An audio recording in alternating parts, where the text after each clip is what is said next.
Kwentuhinasyon ni Teacher Ito!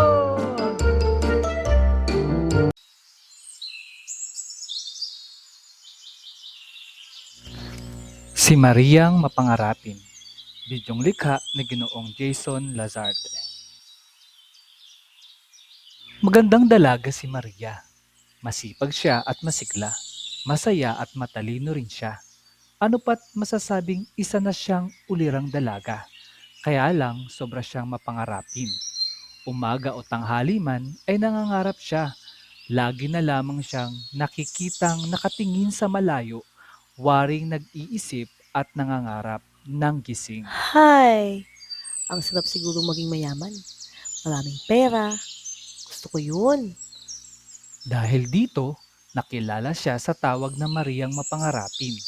Hindi naman nagalit si Maria, bagkus pa ngang ikinatuwa pa yata niya ang bansag na ikinabit sa pangalan niya. Yehey! Ang sarap pakinggan. Tinatawag nila akong si Maria Mapangarapin. Minsan, niregaluhan siya ng isang binata ng isang dosenang dumalagang manok. Tuwang-tuwa si Maria. Inalagaan niyang mabuti ang alaalang bigay sa kanya ng iisang manliligaw niya. Maria, tanggapin mo ang munti kong handog para sa iyo. Patunay ng aking pag-ibig. Alagaan mo ito ng mabuti, tanda ng aking pagsuyo. Kung iyong mamarapatin, ayaw ko sana itong tanggapin. Ngunit dahil sa mabuti naman ng iyong hangarin, ito ay aking tatanggapin. Maraming salamat, Jose.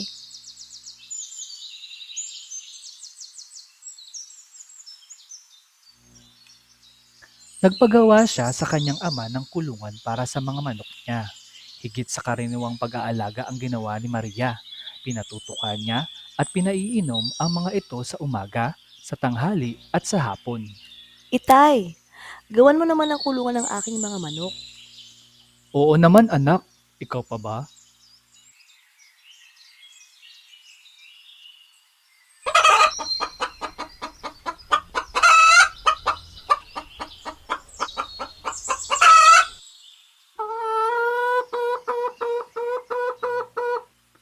Bukod sa pinatutukan niya at pinaiinom ang mga ito sa umaga, sa tanghali at sa hapon, dinagdagan pa ito ng pagpapainom ng gamot at pataba.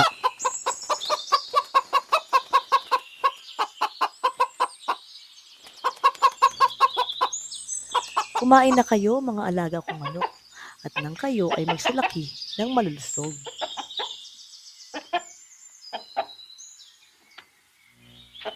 At pinangarap ni Maria ang pagdating ng araw na magkakaroon siya ng mga inahing manok na magbibigay sa kanya ng maraming itlog.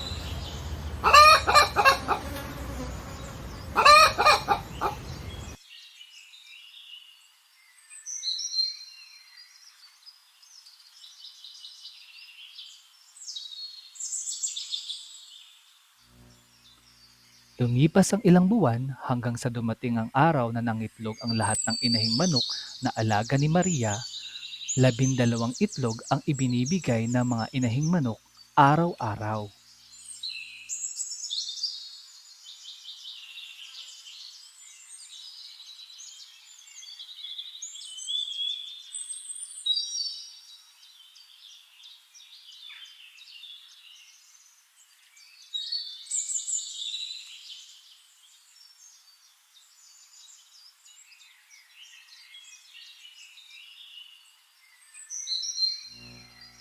At kinuwenta ni Maria ang bilang ng itlog na ibinigay ng 12 alagang manok sa loob ng 7 araw sa isang linggo. Kitang-kita ang saya ni Maria sa kanyang pangarap. Isa, dalawa, tatlo, apat, lima, anim, pito, walo, siyam, 10, 11, 12.